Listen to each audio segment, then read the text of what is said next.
That was a guitar solo from a Ragdoll song called Rust that we put out last year. I've done a separate video breaking down my solo on that song that you can check out if you like, but we're not here to talk about me today. I want to do something different. I want to get 4 of my favorite guitar players from all around the world to play over that particular solo and see what they come up with, see what they do with it, and hopefully kind of maybe steal a couple of their licks as well and show them to all of you. So before we do, what we're playing over are basically, we're kind of rooted in the key of C. We've got the root note C, we've got the flat 9 C sharp, and we've got the flat 7 B flat. So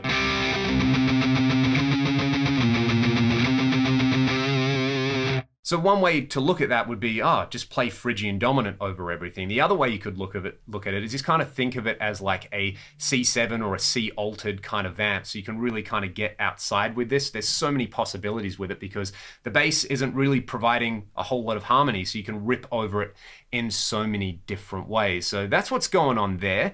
I'm going to provide tab for each of the little licks that we break down. And again, just before I introduce everybody, I cannot say how lucky I am to have all of these amazing players contribute their talents to this particular video. Let's get the ball rolling with Angus Clark. You might know Angus as the guitar player in a little band called Trans-Siberian Orchestra. He has his own project called Daredevil Squadron, and you can find him on YouTube and Instagram as Angus Clark GTR. All one word. Let's hear the solo.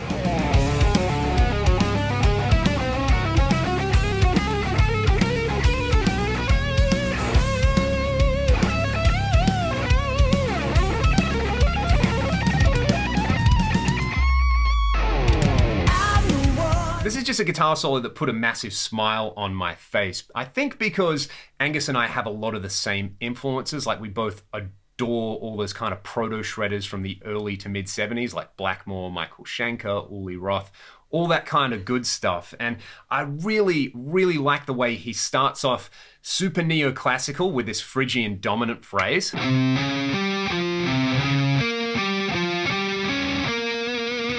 And then, like, somehow he morphs it into a C blues line.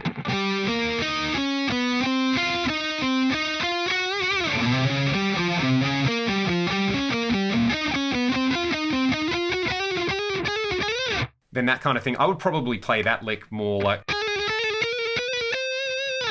And there's also the kind of, or for my ears anyway, the Uli Roth quotation with that ascending diminished line at the end there. The other thing that I really like about that solo is it just sounds cool. Like Angus has this real rock and roll kind of time feel in there. It's almost like that Jimmy Page, like almost too late, but never too late, like fashionably late with all of his phrasing in there. So yeah, what a way to get things started in there. I did mention, maybe I didn't mention, but I will put up tab for each of these individual licks in there. Basically, I've just picked out my favorite lines. So that's Angus. Let's go to the other side of the world. Let's go to Italy, Mr. Rocco Pezzin. If you haven't checked out Rocco's YouTube channel and you haven't checked out his work with plastic mind frequencies, he's just kind of one of these guys that no matter what style of rock or metal music he's playing, he just dominates it and totally commands it. He's got some really, really great covers of classic hair metal songs by bands like Rat and Dokken and XYZ on his channel. And he's just nailing all the different shred styles when he's playing.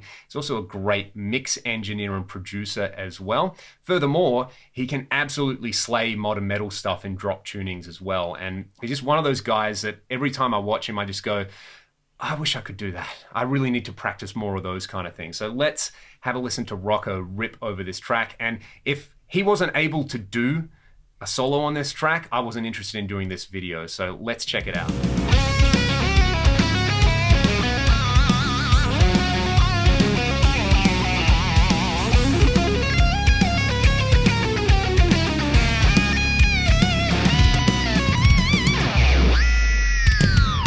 Speaking for myself, that did not disappoint. You got the sort of 80s inspired Van Halen, George Lynch kind of bluesy phrasing in there. You have some neoclassical elements in there. You have that whole chromatic bit that he plays it,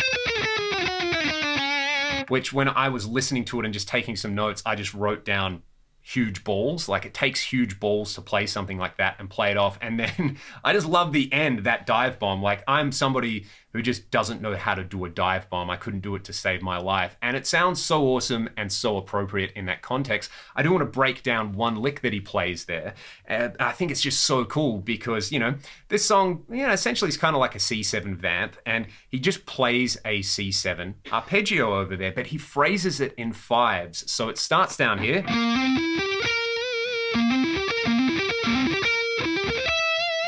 So the frets there would be, the intervals anyway. So it's fret 13 and 15, which is the dominant seventh and the root. That's on the A string. Then you play fret 14, the major third, on the D string. And then we play the fifth, which is fret 12 on the G, and the dominant seventh again, which is fret 15 on the G.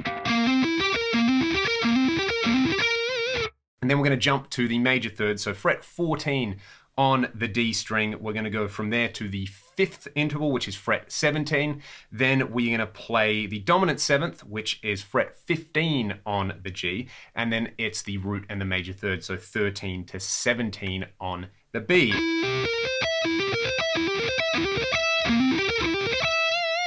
Anyway, that's how I play it. I'm not sure if that's exactly how Rocco plays it, but they're the notes. And it has, for me, listening to the first couple of Yngwie Malmsteen albums, he has so many cool things where I think it's just him rushing and putting as many notes in as possible. But you get these kind of five and then, really fast triplets and then really fast 16th notes. You just have all these cool rhythmic groupings thrown in that make a solo sound exciting. So it's not about it sounding rushed. It's just about those extra couple of notes into the phrase that can just give it a little bit of a lift. And yeah, Rocco's just such an amazing player. Go and check out the rest of his stuff and send him some love because he nailed it on this track. Next up, we got a player who was listed in Rick Beato's top 10 Instagram guitarists, and their phrasing and tone and just musical sensibility and overall musicianship kind of rivals the delicious supplement that they're named after.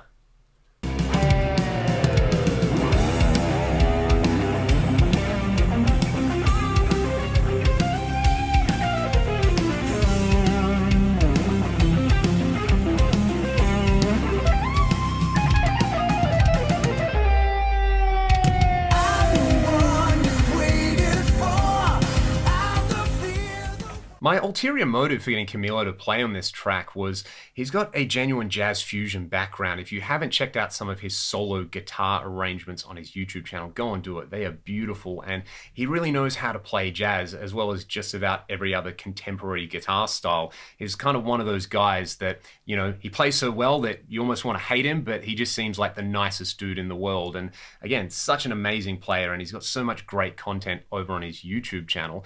And he's a legit pro as well. He has toured the world with some of the biggest artists in the world. So amazing to have him play on this track. And the first thing I want to draw out is his choice with this particular line here. That particular lick there doesn't use the Phrygian dominant mode.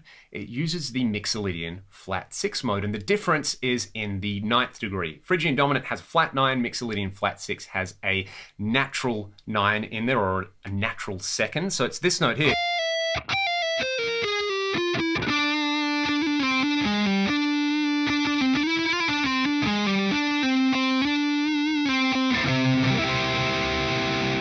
Which gives it that slightly outside, slightly mysterious kind of sound there. The second lick is that kind of Eric Johnson style arpeggio thing that he plays. So he outlines the major third, the root note, and the fifth from C.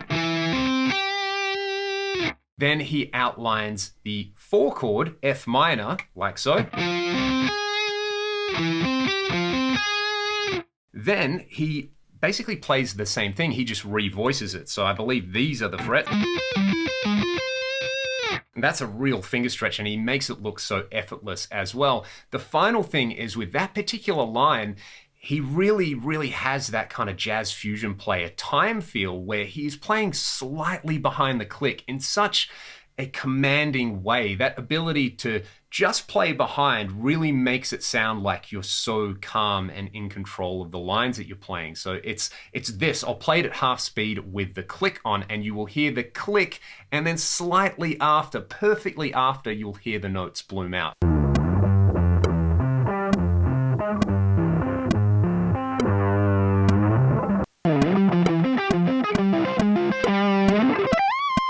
And that is a real point of difference, for my money anyway, between like someone who would classify themselves as a rock or a metal player and somebody who might consider themselves like a fusion player or a jazz player. It's that ability to play behind the beat. That's an ability that I just don't have. I'm always kind of rushing, and you can hear in some of the other solos that most of the lines are played on the beat.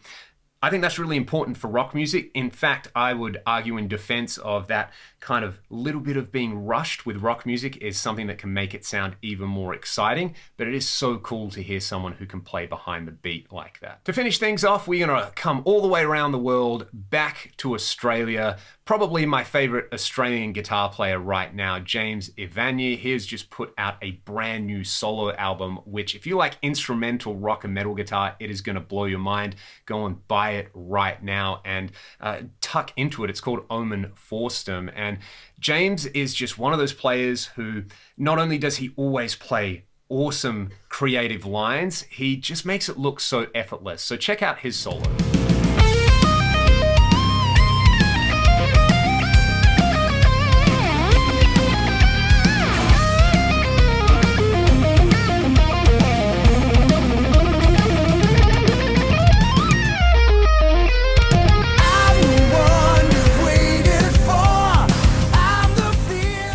When I saw that, my jaw dropped. That's just absolutely the sort of thing I would not be able to play in a million years. Every line in there is just so cool. You know, that really is the kind of slidey stuff in there, the way he plays out of the solo and perfectly into the start of the chorus with that line that...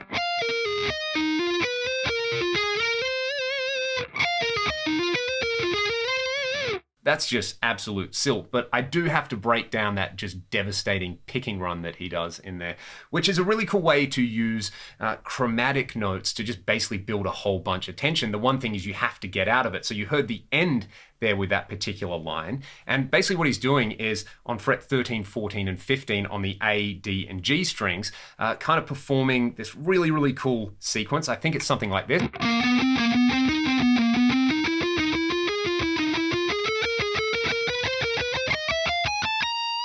And then there's a little kind of tap and a slide, and it's into that ending lick. What's really interesting with this particular line is that the way it's arranged is you start every string with a downstroke, so you don't have to worry too much about pick slanting if you're familiar with the Troy Grady stuff. So watch my right hand really closely. I'm pretty sure this is how James plays it. Maybe he can let us know in the comments, but you have 6 notes starting with a downstroke. So the next note is going to start as a single note on the D string. So we have, and then we're going to cycle back and cycle up. So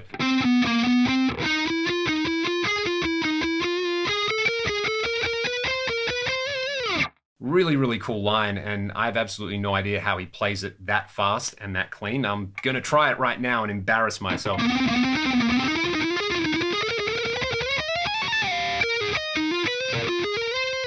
Yeah, let's hear James play it again. It was way better.